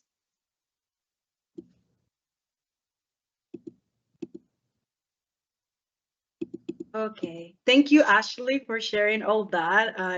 I love it. I just want to I want to be 4 years old and be in your classroom. That's what I'm right now. Like, I wish I have a Miss Fraser. Thank you so much for sharing all your knowledge, experience, and energy, and making us see how simple we can transform our lessons, make them more rich for our language learners. And now, like she said, thank you, Ashley. Round of applause. Everybody give it up. Fireworks. Okay, espectacular. Now we're gonna shut together. We have here, we're gonna think together now. We're gonna see some scenarios. Like I mentioned it before, we have permission to use this picture. So thank you for those teachers, administrators, and children, because they are the protagonistas. They are helping us, with the pictures to continue with the presentation. And we're gonna see these moments through the day, diferentes experiencias de la jornada, ¿verdad? We're gonna think about how we can cross over, like these activities, the transformative strategies, and the 4 activities that Ashley shared with us, how we can place them during our day. For us, for teachers, it's really easy to plan like meaningful strategies and having all these like rich language activities and, reading a book, acting it out, creating this, creating that, when we have like a chunk, like big time, especially like in opción de trabajo or fortalecimiento de los aprendizajes, our time during our day, that is very easy for us as a language teachers. Like, okay, here, I have all this time and I can see beginning, middle, end of a lesson. And, that gives us some structure and we feel like more successful in those days. Sometimes when we have different other times, like arrivals or alimentación, higiene, movimiento, could be a little challenging, that we feel like it's not really teaching, but it is, because we are used to like that beginning, middle, end to feel really successful with a lesson. I'm guilty. I've been one of those too, because we want to like cover the experience. But in those moments, like experiencias iniciales, recibimiento, en higiene, en movimiento, en artística, it's really like a lot of moments so rich for language. And language, like we're going back for the beginning of the presentation, in a natural process. Language, when it's meaningful for them with the daily life activities, and it's an amazing opportunity for us as educators to start showing them the useful, the meaning, why English is important for them, So we are gonna go over this scenarios, and we're gonna like have a conversation. The first few is gonna be Ashley and I, so we can go faster. But then we have like 3 or 4, I think 3, that we really want your feedback. We want you to think of what Ashley have shared, some of things I have mentioned, how you can see those transformative strategies in those scenarios, how you think you can apply the name song, those attention grabbers, those storybook, class books, how you can apply those in those scenarios. So thank you. Next slide, please. Ok, escenario número 1. Aquí tenemos experiencias de recibimiento, right? And I can see right away that is a loving environment. That teacher hands up, like welcoming the kids, like, amigo, llegaron, welcome friends, like very excited to see them. It's a beautiful like picture. And it's welcoming, and I noticed the students are gathering in the front, so like a structure and their order, so that showed me that there's some routine established, like they know where to go. And it's a beautiful opportunity also for encouraging conversations, to talk about your day. They just came from home, so what happened? You can ask them like, what is happening? How is your mom? Somebody knows, have a baby, like, how is the baby doing? And start asking those questions in a natural way about their daily life, and have that opportunity to talk to them. Also, I think about like you as a English teacher can create some songs or some greetings established that you also can, like when you're saludando al papá, like, hi papa, hola mamá, and then you talk about, how it's so and so, like Ashley's doing in school. But when Ashley, say goodbye now to mom and daddy, they can have a saying for them in English. And that's showing that the usefulness of the language, using it in context, and like that would make the parents so happy, and the kids too very successful, that they're communicating, because the main purpose of language is communication. Ashley, what do you think? I think I love this picture. I love the students who are lining up, the teacher who's like excited and she's showing how she's welcoming. This is a great opportunity to use those name songs. As soon as your friends, your learners are approaching, you can start singing their name, and you can get to the point where you don't even have to show the name. The kids know the tune, they know the spelling. That's my friend Eduardo. Like, they know his name. So that's a great way to use that. Attention grabbers, if we're getting ready to move on to a different area, that's a great way and opportunity to build that language and have that cue for your learners to let them know that they're going on to the next thing. So this picture is a great one. Next, number 2.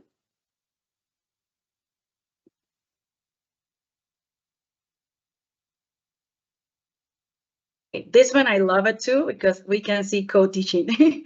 That is something that we are moving like we are pioneers. I don't know, Ashley, let me tell you, here in education in Costa Rica, la educación preescolar, like early child settings are moving forward with co-teaching models. That is like a new way of like maximizing our, potential, the people in the classroom, and provide what the kids need.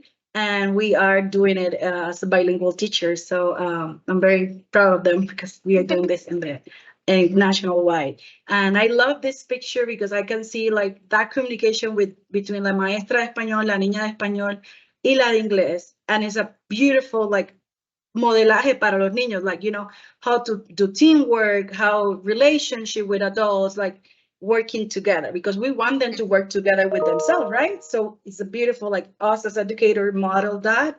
I see they reading like Very Hungry Caterpillar, and it's a beautiful opportunity also for the bridge translanguaging, like when they're just reading in Spanish, the other teachers reading in English, the kids can make those connections with vocabulary, with the sequence, and it's very natural, like I don't know, process.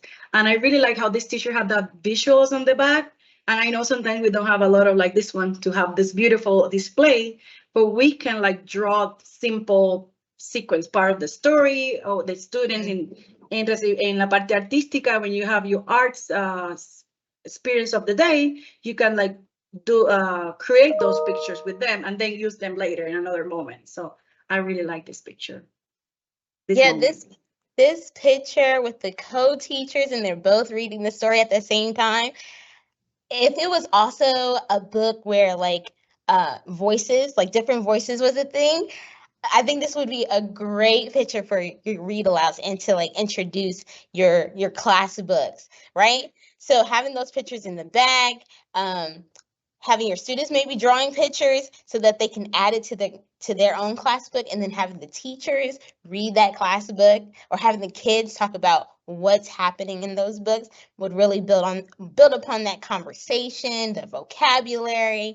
So this picture is phenomenal. I really think it's an amazing thing that you all are doing in terms of co-teaching. Yes. Next.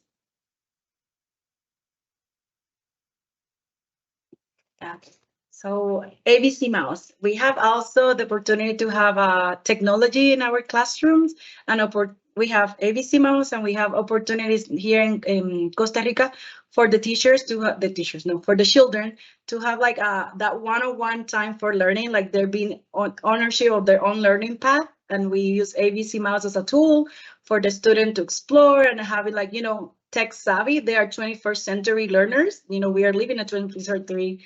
Estamos en el siglo XXI y ellos son estudiantes del siglo XXI, y tener acceso a like technology is very, very important. And we are doing it from the early age. It's planificado, it's like planned, it's not the whole day, it's moments in the week, but they have this opportunity to work, having their own learning path. And what I like about this picture is like, it's a great opportunity for students to do sometimes whole group, to review some concept. It's one-on-one, small group, and also an opportunity for teachers, also for co-teaching models like parallel group, where you can have a small group working with the ABC Mouse and the computers, and the teacher could be in another setting with a table, like doing a lesson, and they switch. And it's a good opportunity for them to like, for me, what I like the most is like the own learning path, giving them that ownership of their learning that they can receive. And I think to add on to that, you can review with your learners about what it was that they did on their learning path. If I remember a little bit about ABC Mouse, they earn coins or money to like buy things, right? So you can encourage that conversation. What did you buy with the money that you bought? I mean, with the money that you earned. And to extend it even further, you can make a class book out of it, right? So if they bought something in their store or in the game, they could draw a picture about what they bought, and now you can add a sentence to it. Ashley sees a toy, or Ophelia sees a rabbit, because in the game or in the lesson, they were talking about the letter R and there was a rabbit in it. So just having that connection, and now you have a book for the class at the end of the day to put together for them to read. Right. And I also thinking about your idea about like songs. It's great for that. So you have like songs for transition, like when you change for parallel group or a small group rotation, having songs for them to transition is a perfect moment for that too. Absolutely. Okay. Next one. Okay. This number 4, what I love about is that they're working in small group. So it's like a way of the co-teaching model that we have stations and they can be rotating. It's a beautiful opportunity also for the teacher come in and give that one-on-one to clarify with a student that you notice in the whole group that was like a little lost with the activity, or you can extend. Somebody was like, oh, this person is ready for phrases, like start like identifying or sharing what they know with a friend and like encouraging conversations. Small group and like an activity where they have something tangible that they can reuse. So this picture, me personally, I would keep it like for 2 weeks in the classroom before sending home, because we can revisit that so many ways. You know, I come up with a song, we can like they say like write a book together, like class book about this, and like Los ojos de Laura, Laura's eyes are blue, Ashley's eyes are, and then we review colors, we review like different things. So come on. And this is another opportunity to like do the name song. So like if I am spelling one of the body parts and you just kind of got to guess what I'm spelling. For eyes, I think that's 4 letters. That's oh my darling. E-Y-E-S, E-Y-E-S, E-Y-E-S is on your body. So now you're trying to guess where on my body is E-Y-E-S. I think that's a great opportunity to incorporate the name songs in a fun way. I love the making a book idea. For me, I would probably like, and this is probably going to sound taboo, but I would like cut up the pictures a little bit and then have them put it in a book and like label it about this is the eyes, this is the nose, and then have them read it with the class. So that would have been, that's a really fun activity. I didn't know what you say. I didn't honor what you say about the song, like spelling, but then you're saying it, but then you give it that gesture, that cue, and you know, like, and then you can see, oh, eyes, and then you like emphasize that, like somebody get it, you know. So that's a way, like they start getting those sounds, like initial of reading and writing, recognizing, you know, and like putting like, oh, that word with a real thing. So okay, next. Okay. This one is one of the hard ones, I think, that we can think about, like, oh, how we can make this like really meaningful, like a lesson. But yeah, it is very rich. Like we todos comemos, we have to eat at least 3 times a day. And it's a time for a lot of like social interactions. So it's a great opportunity to like for establishing routines when you sit on the table before what happened before we go into eat, what happened after. And we can have some gestures and from commands and things. You can teach them simple phrases for like cortesía, like may I have, can I have, thank you, please. I'm having those words to use like when they're in the table. I think it's very like valuable, and it's a really rich to bridge and use like translanguages, like build from their conversation while they're talking, if they like what they're eating. And like, oh, I like beans. Oh, me gusta el gallo. I like, maestra, estoy comiendo gallo pinto. Oh, do you like gallo pinto? Gallo pinto. Who else? I like, and then you can ask them and review vocabulary and things like that. In a very natural conversation. That's what I think. Right. You're definitely modeling language when you're doing that, right? And then I think of a game that you can do with this so you can like engage conversation. You don't want them eating and talking too much, but if you want to really use these transformative strategies, engaging in conversation, real easy, I spy. I spy on your plate something that is green, And now they're thinking, okay, green, what's that, verde? It's the peas are green. So just playing a little game could help to engage that conversation and use and model those languages. I see green peas. Okay. Well, thank you, Ashley. Next. We're having so much fun that it's almost 3 o'clock. I cannot believe it. We thought we were going to be short. Right, I thought. So maybe we just do one scenario. I think so that, yeah. Ines, let's just do one when they collaborate and then we move forward. So this is number 6, and here is a different scenario. It's like movimiento. So we want you to think about, write on the chat at least 2 or 3, like how from the transformative strategies or like the activities, the 4 activities that Ashley mentioned, how you can see them like happening tomorrow in your classrooms.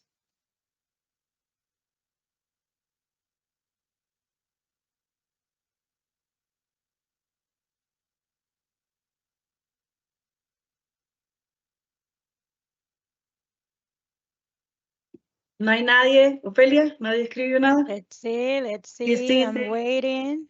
Teníamos y podemos ver esa, la de movimiento, que la tienen ya en la mente, o esta que es de arte, ¿qué ideas tienen? Así vamos, porque sé que estamos contra el reloj. There is a lot of vocabulary that they can learn in that scenario. That is real life vocabulary. Yeah, that's true. Real life vocabulary. They can learn lots of vocabulary too. Very good. I mean, the names, I'm thinking about vocabulary, the names on classroom books could be the strategies that you can do. Next one, so they can see them quickly before we go to the questions. This one, how we can add more, enrich this environment already. Like we see the kids are engaged, they are safe, they're celebrating, they're doing a game that's very age appropriate. What else we can do? Like we have one of the movements. It says we play in the movement scenario, the wolf in the forest to learn routines.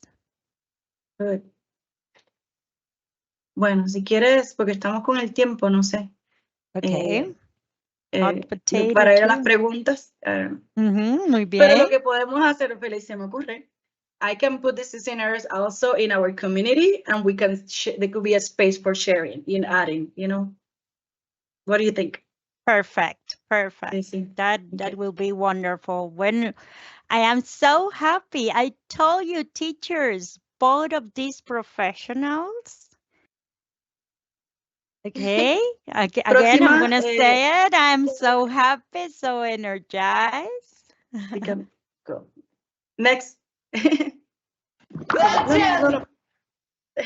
Okay, this is our gift for you. So this, take your phones out, and here you will find like wonderful Ashley. She records some of the things that are ready for you guys. And I text her already that she need to add the weather zone and some of the transitions that you guys requested. So she told me that, you know, she will add it and use it the same QR code. You will have access to those strategies. So the videos that you saw her like with the names on and other activities that you can like start doing tomorrow, they are right there. So this is our gift for you. And we want to say thank you to Ashley for your time, energy, como que tu energía me encanta. And thank you for sharing like with us and helping us to become better educators and learning from each other. You know, I know her like for, I don't know, maybe like 10 years already. And I learn more like every time, like things like, so thank you for your time. I appreciate it. Thank you for having me. Doing this and sharing with all of us and para los niños de Costa Rica. Ofelia, ¿quieres decir algo? Yes, of course. Okay, thank you very much. I told you, teachers, both of these professionals' energy were contagious and brought us rich and diverse experience that will spark new ideas and strategies for your classrooms. Thank you, Laura. Thank you, Ashley. Thank you very much for such amazing sessions. I have to tell you that I love to celebrate with the fireworks and the roller coaster and the Mexican jar. That is, you take a hot red chili pepper, you take it, taste it, and ooh, Chihuahua. I There's love another that. more for you. Start Thank using you. it tomorrow. And I'm going to use teachers Maria's word. She write it in the chat. It says, I'm very grateful for these moments. These training sessions are increasingly more beautiful and productive. So thank you very much for Ashley and Laura. And now we open up the space for questions, comments, and ideas. So please write down anything that resonates. We would love to hear from you. We have already some of the questions that I will read. So let me see. We have which play-based learning techniques do you recommend it? I think all of what we have said, it's play-based learning. So Laura and Ashley, if you want to add something else. Ashley? Anything that you are sharing in your classroom, like Laura said, make the classroom for the student. So if you're providing that rich environment, there goes your play base right there. I use centers in our school. It's mandatory, but I love using centers in pre-K, but I also, when I taught kindergarten and first grade, I use centers as well. And it's just really an opportunity for them to learn those skills, kind of hide some skills. So if we're working on spelling their name, I might have magnetic letters out. So just really providing a play-based area to start with. Thank you very much. Very cute. Adding on to what she said is like getting to know them and lo que le interesa a los niños, that's your place based too, like based on their own interest, and you build them for that. Like that's very, very important. Okay, next. Okay, next question. ¿Dónde podemos encontrar el documento digital, el de la Didactic Guidelines? Nosotros ya hemos enviado este documento a las regiones y también lo pueden conseguir en el Microsoft Team que tenemos que se llama Comunidad de Aprendizaje. Es una comunidad dedicada a las docentes de educación preescolar inglés y los docentes también que amplían en los docentes de primero y segundo ciclo que amplían en preescolar. Ahí estamos posteando ideas, canciones, conceptos interesantes que ustedes también pueden reaccionar, necesidades de capacitación. Estamos posteando bastante para que ustedes tengan acceso a ello y podamos construir también ideas y conceptos interesantes. Entonces, yo los invito a entrar. Hay 400 personas. Estoy segura que ya usted está dentro de la comunidad de aprendizaje. Y si no, pues ahí mismo nos mandan un mensajito y nosotros los incluimos. Ahí está el Didactic Guideline. También tenemos otra pregunta. We need workshops, especially for songs and chants.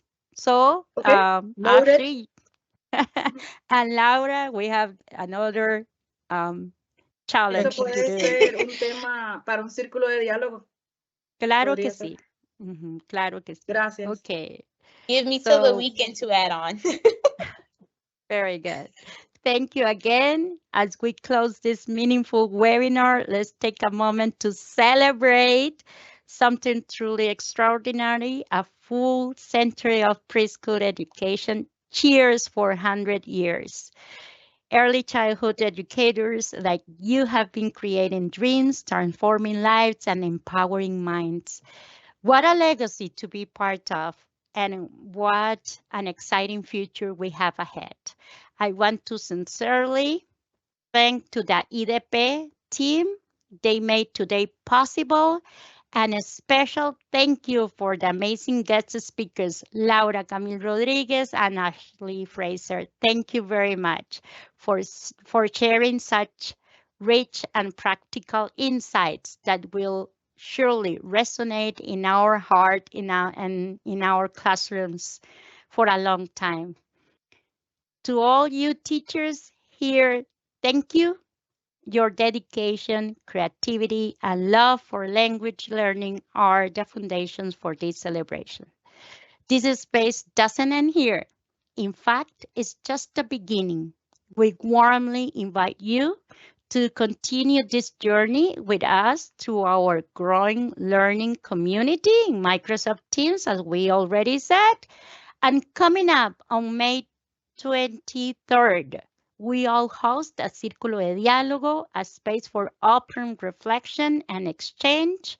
And now we have the ideas of what you want. So maybe the Círculo de Diálogo will be headed in that address, and a space for open, that is a space for open reflection. So for sure, we are going to take your comments in account. After that, we will dive into more open labs. So please be part of our open labs, where you will have the chance to explore, innovate, and collaborate with your fellow educators. And don't forget to explore Tengo Ideas. One of the most powerful and fascinating aspects of being bilingual is what happens inside of the brain. So I'm so happy and to be here and to have this lovely session.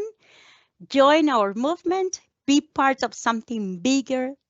Together, we are not just teaching, we are creating dreams, transforming lives, empowering minds for the next 100 years. Thank you very much and see you real soon.